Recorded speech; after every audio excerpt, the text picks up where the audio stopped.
दीपाली म्हात्रे आणि तुम्ही पाहताय लोकमत फिल्मी. लोकमत साहित्य महोत्सवमध्ये आज सहभागी झालेत विजू माने. विजू दादा, स्वागत आहे लोकमतमध्ये सगळ्यात आधी. धन्यवाद धन्यवाद. आणि आमच्या महोत्सवातही स्वागत आहे. आणि अर्थात ग्रंथदालन तुम्ही बघितलं असेल आणि आता एक उत्तम लोकमत मॅजेस्टिक गप्पामध्ये तुम्ही रवी जाधवांची अर्थात तुमच्याच मित्रांची मुलाखत घेतली आहे. त्या गप्पाही आम्हाला खूप आवडल्या कारण खूप नॅचरल मुलाखत झाली.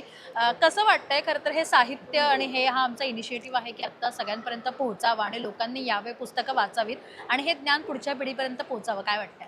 सगळ्यात आधी लोकमतचं कौतुक यासाठी की अशा प्रकारचा इव्हेंट काहीतरी करावा असं डोक्यात येणं. आणि दुसरं अत्यंत महत्त्वाचं म्हणजे तुम्ही हा इव्हेंट कुठे करतात. जसं माझा अनेक वर्ष नाट्य संमेलन आणि साहित्य संमेलनांच्या आयोजनावरचा एक सुप्त आक्षेप आहे, मी कोणासमोर व्यक्त नाही केला, पण माझा असं की जिथे ती संस्कृती आहे तिथेच ते संमेलन करण्यात काय अर्थ आहे. बरोबर. तर तुम्ही नाटक जिथे व्यवस्थित छान चालतं, नाट्यकर्मी आहेत, तिथे न करता संमेलन अशा ठिकाणी व्हायला पाहिजे की जिथे त्यांना माहिती नाही आहे नाटकाबद्दल किंवा त्यांना फारसा ॲक्सेस मिळेल. तसं आज इथे तुम्ही जिथे कोरममध्ये ठेवलेलं आहे ना, की जिथे आपल्याला केवळ काय शासनाचा नियम आहे म्हणून मराठी पाट्यांमध्ये मराठी अक्षरं दिसतात, अदरवाईज इथे कुठल्याही प्रकारे मराठी नसतं. तुम्ही कुठल्याही दुकानात गेलात तर कुणीही तुम्हाला मराठीत बोलल्यावर असं सांगायला म्हणेल की सांग.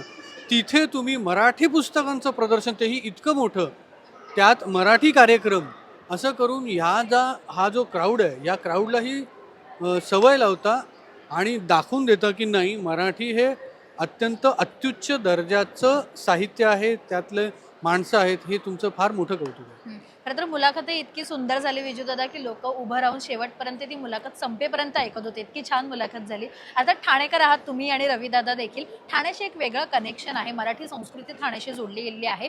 असे खूप काही उपक्रम आहेत जे तुम्हीही ठाण्यासाठी आणि ठाणेकर म्हणून राबवता. काय वाटतं एकंदरीत मराठी साहित्य संस्कृती ही बऱ्याच लोकांपर्यंत पोहोचण्यासाठी अजूनही खूप मेहनत घ्यावी लागते विजू दादा? हो, घ्यावी लागेलच. जसं मी म्हटलं की ठाण्यात माझा जन्म आहे आणि एक काळ असा होता की ज्यावेळेला आम्ही इंडस्ट्रीत ठाण्यातून आलो असं म्हटलं जायचं, त्यावेळेला अरे हा गावावरून आला आहे असं मला मुंबईतली माणसं म्हणायची. पण त्यानंतर हळूहळू जसं आपण आता MMR रिजन झाला आता मुंबईचा, मुंबई राहिली नाही. आणि मग होता होता इथली लोकसंख्या वाढली, जी वाढली लोकसंख्या त्यातले बराचसा अमराठी टक्का वाढला आणि त्यामुळे शहरातल्या लोकांची भाषासुद्धा बदलली. म्हणजे आमची मूळ कोळी आगरी बांधवांची ही भूमी ठाणे. आम्हाला मी नेहमी असं कौतुकाने म्हणतो की ठाण्यात फक्त बर्फ नाही आहे, बाकी तुम्ही फिरायला जाता ते सगळं आहे. आम्हाला खाडी किनारा, समुद्र किनाऱ्यासारखा लाभलेला आहे, आमच्याकडे नदी आहे, आमच्याकडे धबधबे आहेत, आमच्याकडे येऊरसारखा घाटमाथा आहे. तर ठाण्यात बर्फ वगळता फिरायला जाण्यासाठी सगळं आहे. आणि तलावांचं तर हे देऊ नका, 40 तलाव आहेत आमच्याकडे, 1-2 नाही. तर हे सगळं असतानाही आता ती भाषा बदलते. त्यामुळे मराठी, आणि परत मला ते वाटतं की मराठीतला अभिजात दर्जा मिळाला म्हणजे काय रे भाऊ, झालं काय नेमकं. तर तो दर्जा मिळाल्यानंतर त्या दर्जाचं काम मराठी माणसांनी केलं, मराठी माणसांकडून केलं जाणं गरजेचं आहे, जे अशा प्रकारच्या उपक्रमांमधून ठाण्यात होत आहे. आम्ही सुद्धा आमची ठाणे आर्ट गिल्ड नावाची संस्था आहे, त्यात आम्ही वेगवेगळ्या साहित्य, काव्य, नाट्य अशा प्रत्येक मराठी गोष्टींना लोकांसमोर आणण्याचा आमची पदरमोड करून प्रयत्न करतोय गेली 13 वर्ष, ज्यात दर महिन्याला आम्ही 4 वेगवेगळे मराठी कार्यक्रम लोकांसमोर आणतो की लोकांनी ते पाहावं. सो ही आपल्या सगळ्यांचीच, लोकमतची आहे तशी माझी एक मराठी माणूस म्हणूनची जबाबदारी असं मला वाटतं. बरोबर. बरं, साहित्यामध्ये कथा, कादंबरी, कविता ह्या सगळ्याच आल्या. तुमची सुरुवात, आज रविदादांची सुरुवात तुम्ही खरं तर आज या मुलाखती दरम्यान सगळ्यांना ओळख करून दिलीच, पण तुमची सुरुवात कथा, कादंबरी, कविता ह्यांच्याशी कशी जोडली गेली आणि ती सुरुवात कशी झाली ती मला ऐकायला आवडेल. गमतीशीर आहे की मी ज्या शाळेत शिकलो त्या शाळेत ज्या वेळेला मी शिकत होतो त्यावेळेला एक वाचनालय टाकलं गेलं. प्रॉब्लेम असा होता की त्यांच्याकडे पुरेसा स्टाफ अवेलेबल नव्हता वाचनालयाकरता. त्यामुळे हा जो मुलगा आहे हा आपल्याला कधीतरी पुस्तक वाचताना दिसतो असं म्हणून त्यांनी मला त्या वाचनालयाला जरा पुस्तकांची काळजी तू घे, त्याचं रजिस्टर मेंटेन कर असं सांगितलं. पण मग त्यामुळे झालं असं की ते करता करता, रजिस्टर मेंटेन करता करता वाचायला तर हवं. एखादा मुलगा आला तर त्याने विचारलं की हे काय आहे तर मला सांगता यायला हवं. असं करत करत करत मी तो पुस्तकात रमत गेलो. शिवाय ठाणा कॉलेजला गेल्यानंतर आता प्राध्यापक मोहन पाठक आमचे नाही आहेत लायब्ररी, त्यांनी मला अवांतर वाचन शिकवलं. म्हणजे एका पठडीतलं वाचन करायचो कथा कादंबरी.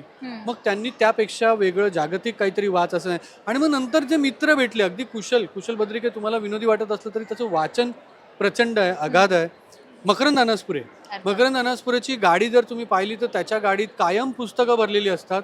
त्याला आपण काही जर चर्चा केली नवीन पुस्तकाला तर त्याने ते वाचलेलं असतं. त्यामुळे ही जर मित्रमंडळी आजूबाजूला असतील तर आपोआप. आणि तुम्ही जर माझ्या घरी आलात म्हणजे गणपतीला तू येतेच, पण माझ्या घराच्या प्रत्येक कोपऱ्यामध्ये म्हणजे माझ्या हॉलमध्ये जिथे मी माझ्या सोफ्यावर बसतो तिथे पुस्तक असतं. मी जिथे झोपतो त्या माझ्या उशाशी पुस्तक असतं. माझ्या टीव्हीच्या खाली पुस्तक आहे. एवढंच काय तर माझ्या टॉयलेटमध्ये सुद्धा एक कप्पा आहे जिथे पुस्तक असतं. तर मी जिथे मिळेल संधी, कारण इतर कामही असतात, पण जिथे मिळेल संधी तिथे मी वाचत असतो. त्यामुळे ते आता काय म्हणूया ते सवयीचा भाग झाला आहे. पण डिजिटलचं युग आहे विजू दादा. किती गोष्टींना आपल्याला खरं तर काही गोष्टी आपण गुगलवर किंवा आपण वेबवर नाही बघू शकत. त्या आपल्याला त्यांचा रेफरन्स घेण्यासाठी आपल्याला पुस्तकच वाचावे लागतात.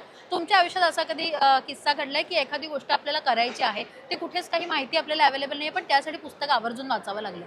नाही, त्याने तर माझ्या आयुष्यात एक वेगळा टप्पा आणला. म्हणजे मी काही गोष्टीचा अभ्यास करत होतो. मला उपनिषदांमध्ये काय लिहिलं आहे किंवा वेदांमध्ये काय लिहिलं आहे, तर त्याचं ना नेटवर काही ऑथेंटिक मिळत नव्हतं. म्हणजे गुगल सर्च केलं किंवा काय केलं तर त्याची ऑथेंटिसिटी मिळत नव्हती. आणि मग मला असं झालं की यार, मी एक मराठी माणूस आहे, मी एक हिंदू माणूस आहे, माझ्या परंपरेने इतकं काहीतरी लिहून दिलं आणि ते माझ्या घरात का नाही आहे.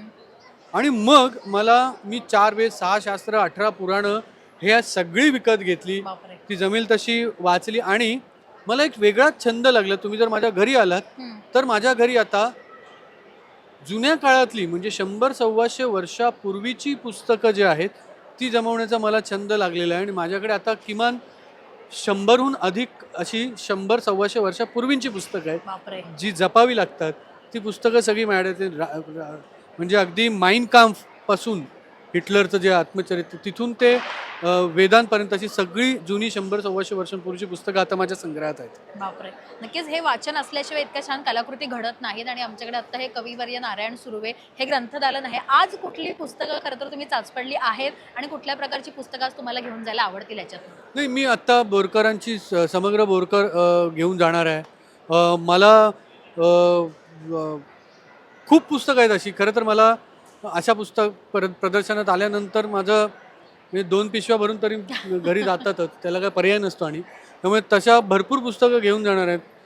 त्यामुळे तुम्ही बघालच, म्हणजे मला जाताना बघाल त्यावेळेला शूट करा तुम्ही. येस येस नक्की. थँक्यू सो मच आणि खूप खूप शुभेच्छा विजू दादा. थँक्यू. थँक्यू.